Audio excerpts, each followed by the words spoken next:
everybody. It's YBG. We're talking chapter 14 of The Promised Neverland. And this was actually a 4 fire emoji chapter for me. A scale back from the previous 5s.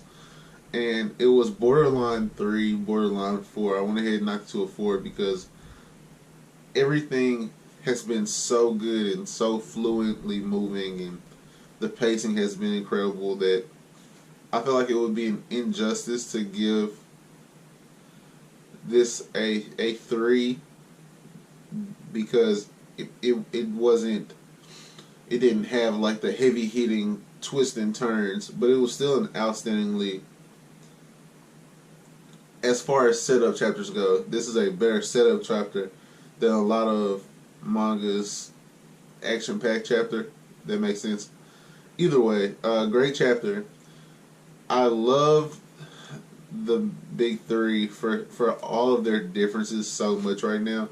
But I think the one who stood out the most in this chapter was obviously Emma, and her resolve to go take everyone, and how easily she conveys those emotions to the other two without it becoming like a whining show.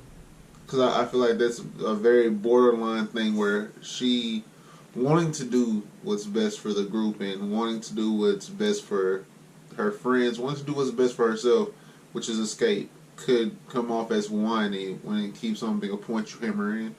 But I don't feel like she's whining at all. I feel like her resolve is just that strong, and she's that caring that she's found a way to continually talk about something without it coming off as annoying, or because of how pertinent it is, because of how crucial this situation is. I also love Ray's play as kind of an anti-hero where he's done wrong for good reasons, because he's so open with it between those 3. Like in that triangle of Emma, Norman, Ray, I love that they can just be open and accepting of each other, where Norman's running this plot through his head, and it's a lot like Midoriya for me, where he's such a critical thinker, and he's such a self-observant critical thinker there, where he's running every plot in his head possible and gathering as much information to himself that, and he realizes that Ray is not reckless. He realizes that Ray is a chess player as well. In fact, Emma's the checkers player of their group, but the other 2 are definitely like have the ability to move others around. So he never saw Ray just coming out and telling Emma that he was a traitor as an option, but I loved that that was a possibility here, and it came to fruition. Now, to go through the chapter, basically, Norman has this nightmare of a demon version of Mom. You can see the mom head in the demon. And the roses, like the rose arrows, they look a lot like arrows to me. The rose arrows sticking through everyone in the house, and he sees that as a possible failure of their mission. And so he wakes up from that nightmare. I don't know which one of the little kids, Phil. I think Phil's the one that's on his lap. To wake him up, like, hey, you gotta wake up, Norman. It's daytime. They go eat breakfast or whatever, and he's realizing like this was a dream, and that he's dreaming like that because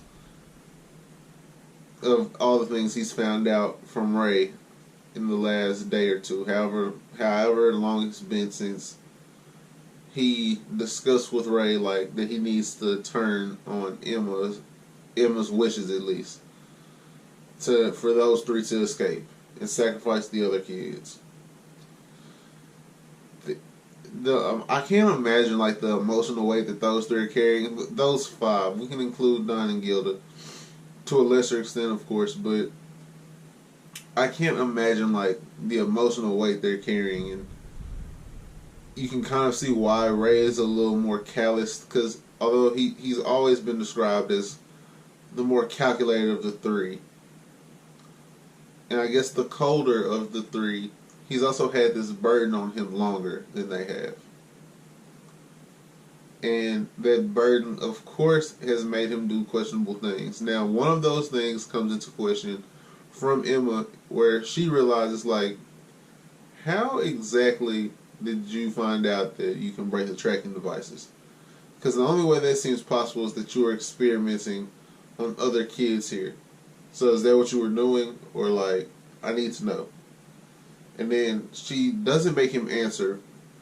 And I think she does that for herself, where making him answer creates distrust that she doesn't want to have in Ray. Because she sees Ray as an equal, one of her best friends, one of her two best friends, well, one of her four best friends. Because I feel like you have to include their age group because they all get there together. And so Don and Gilda lesser, but Ray and Norman as well. She doesn't want to lose trust in one of those four pillars. And so she's just like, don't tell me, but never do it again.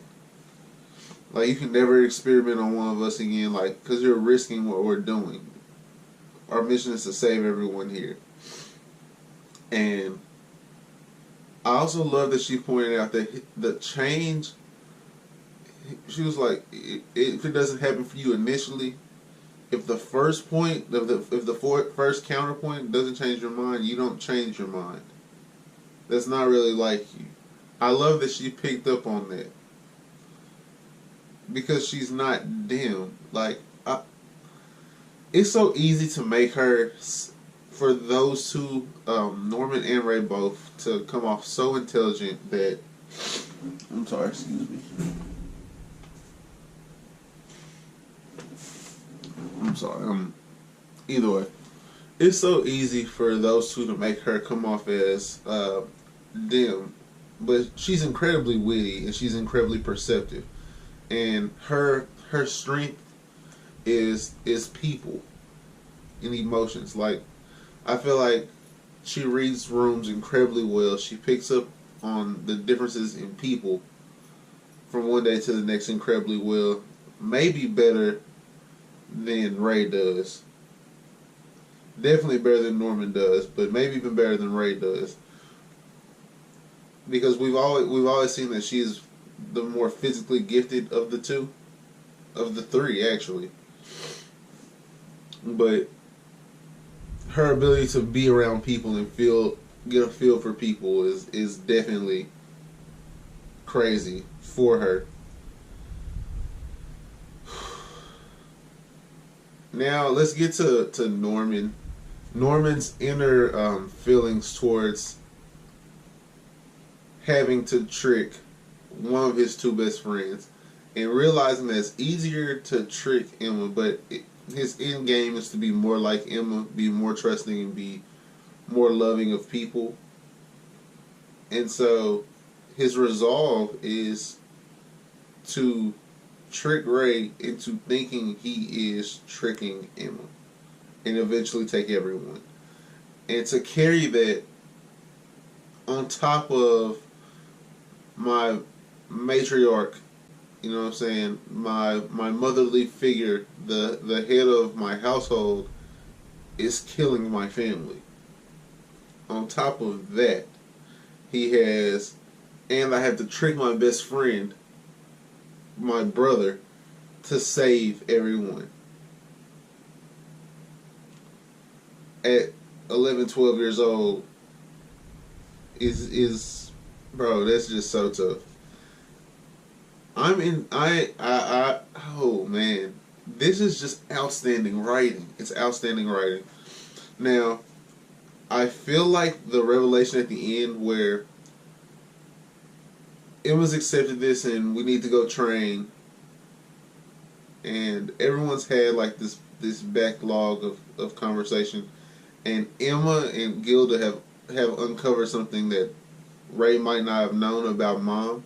Mom might not have been forthcoming about all of her information, which now creates not only a distrust or a disconnect between Mom and because I feel like Ray has been honest since he's been caught. I feel like he's been honest, but we can't be positive of that because he wasn't honest off the rip.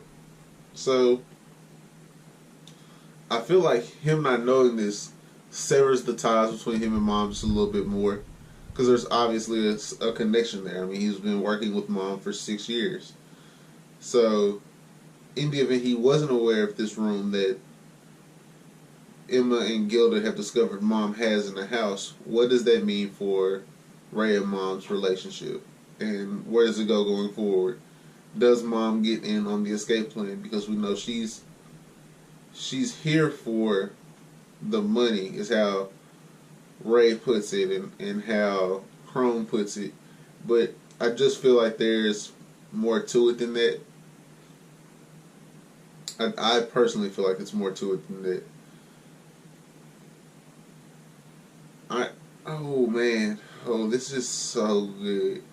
I'm just ready for this next chapter, of course, to find out more about this secret room in the house and where Mom goes right before 8 o'clock, because she's probably getting on the conference call with the demons in the other houses and whatnot.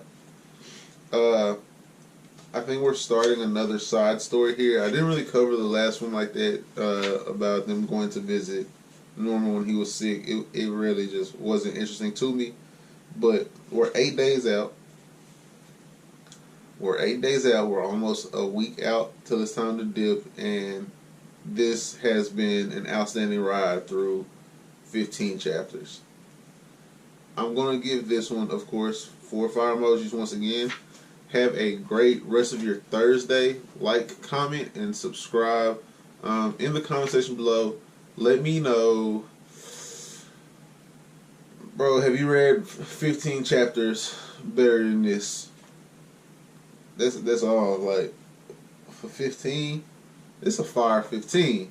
You know what I'm saying? So have you read 15 better than this? This is going to be it for me, guys. YBG signing out. Peace and have a great rest of your day.